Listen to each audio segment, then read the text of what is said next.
স্নোন পেডেং বাংলাদেশ বর্ডারের কাছে এক অপূর্ব সুন্দর জায়গা।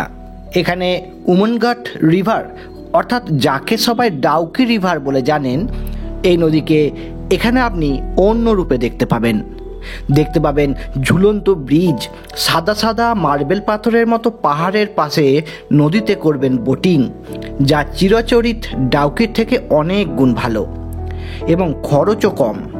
দেখুন ভিডিওটা।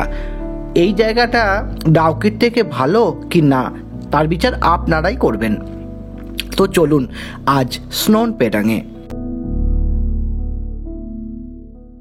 আগের পর্বে আপনারা দেখেছেন আমরা শিলং থেকে ভায়া জয়ন্তিয়া হিলস এর পথে এসে পৌঁছেছিলাম স্নোন পেডাংয়ে। একটি হোমস্টেতে নাইট স্টে করেছিলাম, যার ভাড়া নিয়েছিল 1600 টাকা এবং এই হোমস্টের সমস্ত ব্যবস্থা আমাদের ড্রাইভার সাহেব করে দিয়েছিলেন। আজ এখানে নদীতে বোটিংয়ের মজা নেব, তারপর আজ বেরিয়ে পড়ব ডাউকি মাওলিংননের পথে। Good morning. এখন আমরা বোটিং করতে যাচ্ছি। এখন টাইম 8:50 আর এই বোটিং স্টার্ট হয় 9টা থেকে। এই হলো নদীর ধার। নদীর ধারে রয়েছে প্রচুর টেন্ট। ইচ্ছা করলে নদীর ধারে টেন্টেও থাকতে পারবেন। টেন্টের ভাড়া প্রায় 1000 টাকার মতো। এখানে দৃশ্যপট কিন্তু অপূর্ব। বোটিংয়ের খরচও কম। ডাউকিতে বোটিং করতে লাগে 800 টাকা আর এখানে 600 টাকা মাত্র। এই হলো ঝুলন্ত ব্রিজ। যাব, আগে বোটিং করে নি, তারপর। জল দেখেছেন কত পরিষ্কার? এখানের জল ডাউকির থেকেও কিন্তু পরিষ্কার, তবে যত ঠান্ডা পড়ে তত জল আরও বেশি পরিষ্কার হয়। উঠে পড়লাম বোটে, এবার ঘুরে আসি।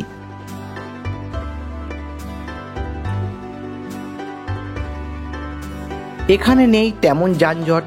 ফাঁকা জায়গায় মনের সুখে পাহাড়ের মাঝখানে অনেকটা সময় কাটাতে পারবেন।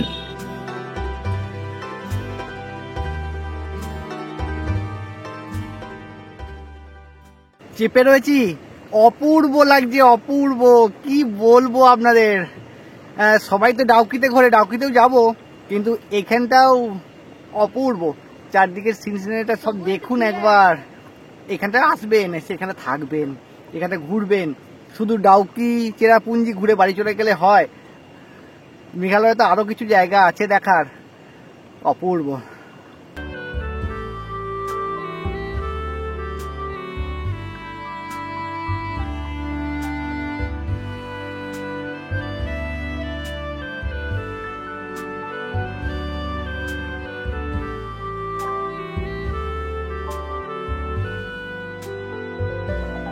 বোটিং করতে করতে দেখতে পাচ্ছিলাম জলের তলায় কি আছে। কত ছোট ছোট মাছ ঘুরে বেড়াচ্ছে, পরিষ্কার দেখা যাচ্ছে। আবার কোথাও কোথাও মাছ লাফিয়ে লাফিয়ে উঠছে। জল যে একদম কাচের মতো পরিষ্কার। জল এতটাই পরিষ্কার যে মানে আমরা তলায় মাছ চলছে সেটা দেখতে পাওয়া যাচ্ছে, যে জলের তলা দিয়ে মাছ যাচ্ছে। জল এতটাই ক্লিস্টার ক্লিন, মানে তলা পর্যন্ত পরিষ্কার দেখা যাচ্ছে, পরিষ্কার।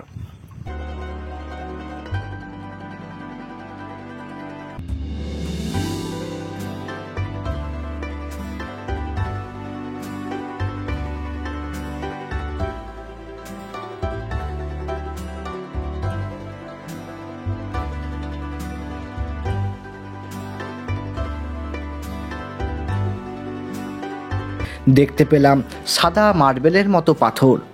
আগেও ভিডিওতে দেখেছি, তবে সবাই একে ডাউকি বলে চালিয়ে দেয়, যেহেতু ডাউকির সার্চিং ভলিউমটা বেশি তাই। কিন্তু এসে বুঝলাম এটা ডাউকি নয়, এটা স্নোন পেডাং। চলুন আরও দেখাবো।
পাহাড়ের উপর যেখান থেকে জলটা নামছে বোট তত দূর নিয়ে যাবে। দেখুন, এ এক অপূর্ব অভিজ্ঞতা। আবার ডাউকিতে আমরা এই নদীই পাবো। দেখুন,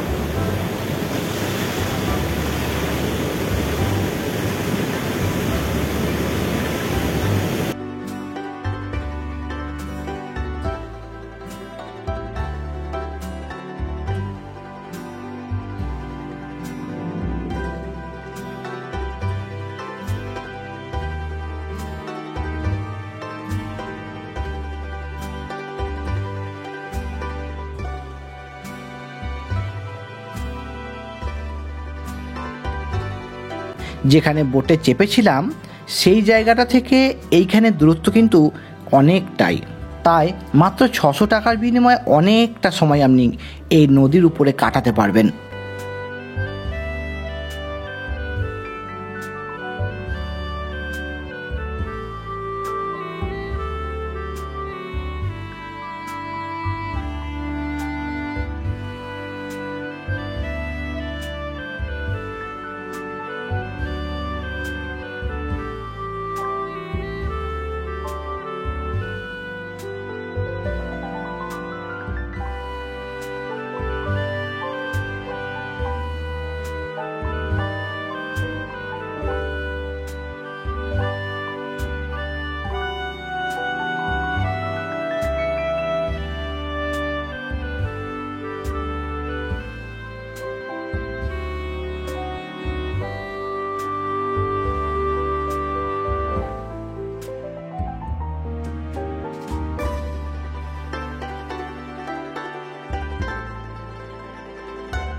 বোটিং সেরে আমরা ফিরে এলাম, ওই 1 ঘন্টা লাগলো। 9টায় শুরু করেছি আর 10টায় আমরা এখানে ফিরে গেছি, 1 ঘন্টা লাগলো।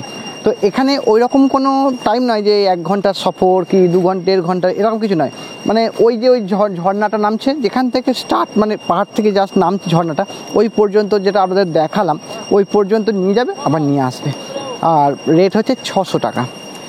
অপূর্ব, আপনাদের সব কিছু দেখিয়েছি, সব কিছু বলেছি। আপনারা এখানে আসবেন, এসে দেখবেন। যদি বোঝেন যে আমি আপনাদের ঠিক গাইড করেছি, সঠিক ইনফরমেশান দিয়েছি, আপনারা আমার ভিডিওতে কিন্তু কমেন্ট অবশ্যই একবার করে জানাবেন। তো এইখানটা একটু ঘুরে দেখি, তারপর আমরা যাব ডাউকির দিকে। এই একই নদী, ওইখানে এখানে এটা সোর্সের জায়গা, আর ওইটা হচ্ছে আর একটু পরে। চলুন একটু ঘুরে দেখব, তারপর আমরা গাড়িতে চাপবো।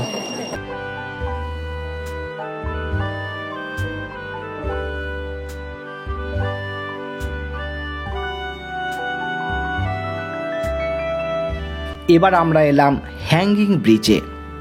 দেখুন ব্রিজটা কেমনভাবে তৈরি করা, খুব দুল ছিল কিন্তু।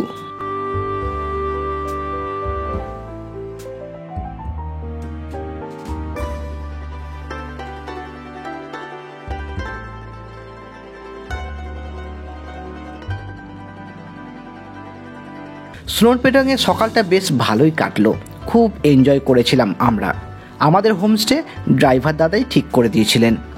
টেন্টে থাকতে চাইলে যে গাড়িতে আসবেন ড্রাইভারকে বলবেন, ব্যবস্থা করে দেবে। আর আমাদের ড্রাইভার দাদার নম্বর ডেসক্রিপশান বক্সে দেওয়া রইল, যদি প্রয়োজন বোঝেন আপনি যোগাযোগ করতে পারেন। আমরা এইখান থেকে, এই গ্রাম থেকে, এই গ্রামটার নামটা বারবার ভুলে যায়, শিলং পেডেং। তো বহুত কঠিন নাম। তো এই গ্রাম থেকে, এইখান থেকে আমরা এবার বেরোচ্ছি। এখন বাজছে ঘড়িতে 11টা।